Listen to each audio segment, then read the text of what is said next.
শনিবার কামারপুকুরের সুকান্ত উদ্যানে গোঘাট ২ নম্বর ব্লকের ব্লক তৃণমূল সভাপতি সৌমেন দিগারের নেতৃত্বে বিজয়া সম্মেলনী অনুষ্ঠিত হল। উক্ত অনুষ্ঠানে উপস্থিত ছিলেন তৃণমূল কর্মী ও সমর্থকেরা। অনুষ্ঠানটি রাজনৈতিক মহলে যথেষ্ট প্রভাব ফেলেছে বলে মনে করা হচ্ছে। অনুষ্ঠানটি সঞ্চালন করেন কামারপুকুর গ্রাম পঞ্চায়েত প্রধান রাজদীপ দে। তার উপস্থাপনায় অনুষ্ঠানটি আরও প্রাণবন্ত হয়ে ওঠে। এছাড়াও উপস্থিত ছিলেন আরামবাগের তৃণমূলের জেলা সাংগঠনিক সভাপতি রামেন্দু সিংহ রায়, আরামবাগ পৌরসভার সাংসদ মিতালি বাগ, ব্লক সভাপতি সৌমেন দিগার ও বিভিন্ন অঞ্চলের প্রধান ও উপপ্রধানরা। উদ্বোধনী সঙ্গীতের মাধ্যমে অনুষ্ঠানটির শুভ সূচনা হয় এবং আরামবাগ তৃণমূলের জেলা সাংগঠনিক সভাপতি রামেন্দ্র সিংহ রায় সকলকে বিজয়ার শুভেচ্ছা জানান।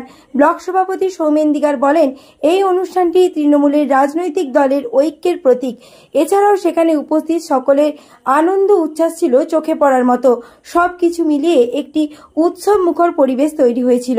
বিজয়া সম্মেলনী এটা আমাদের তৃণমূল কংগ্রেসের গঠনতন্ত্রের মধ্য দিয়ে মমতা বন্দ্যোপাধ্যায় তিনি যে নামকরণ করেছিলেন দলের মা মাটি মানুষ, সেই মানুষের পাশে থাকার জন্য বাঙালির সবচেয়ে বড় উৎসব দুর্গাপূজা, তারপর যে বিজয়া, সেই বিজয়ার পর সর্বধর্মের মানুষ নিয়ে একটা মধুর মিলন, যেখানে আমাদের ভ্রাতৃত্বের বন্ধন সুদৃঢ় করা, যেখানে আমাদের সম্প্রীতিকে তুলে ধরা, যেখানে আমরা বঙ্গবাসী হিসাবে ভারতে বার্তা পৌঁছা যে আমরা একত্রিত, আমরা প্রত্যেকে এই বাঙালি জাতি এক জায়গায় আছি।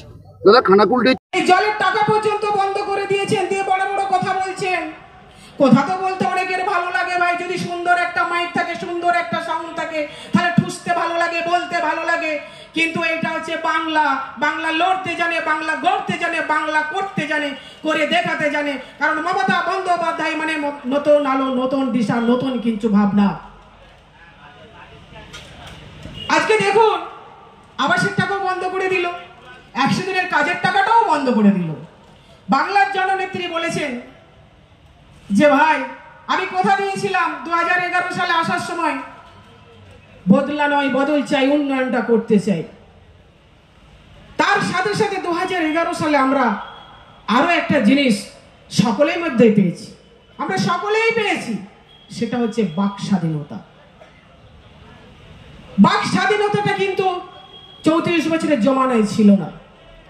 যারা আজকে এখানে আমার পিতৃতুল্য মানুষরা বসে আছেন, তারা সব থেকে ভালো বলতে পারবেন বাক স্বাধীনতাটা কোথায় ছিল জানেন? আমরা দেখেছি বিগত দিনে বলা হয়েছিল কে মমতা, কে মমতা, কে মমতা। মমতা তো কিছু বটেই, কে মমতা? আজকে বাংলার মমতা, বাংলার গর্ব মমতা। তিনি প্রত্যেকটা পদক্ষেপে বুঝিয়ে দিয়েছেন কে মমতা, কে মমতা, কে মমতা। একটা দিন তাকে রাইট হাত থেকে চুলের মুঠি ধরে বার করে দেওয়া হয়েছিল, তাতেও তিনি থামেননি, তাতেও তিনি দমেননি। এটা তৃণমূল কংগ্রেস। কারণ তৃণমূল কংগ্রেসের কর্মীবৃন্দকে যত ঘাটাবে, যত তার পেছনে লাগবে, যত মারের ভয় দেখাবে, সে তত সম্মুখ দিকে এগিয়ে যাবে। কারণ আমরা ভয় করব না, ভয় করব না, দুবেলা মরার আগে মরব না, ভয় মরব না।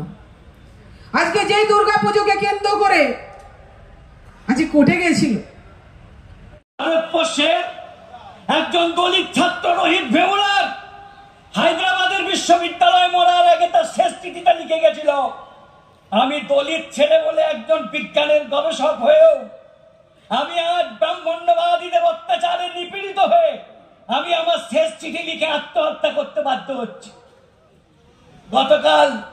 গত পরশু হরিয়ানার একজন আইপিএস অফিসার, তিনি তার বন্ধুদের দ্বারাই, সহকর্মী কলিগদের দ্বারাই মানসিকভাবে হিউমিলিয়েট হতে হতে, নির্যাতিত হতে হতে আত্মহত্যা করেছেন, সুসাইড নোট লিখে গেছেন 16 জন সহকর্মীর বিরুদ্ধে। এ ভারত কোন ভারত? আমরা আসামে দেখছি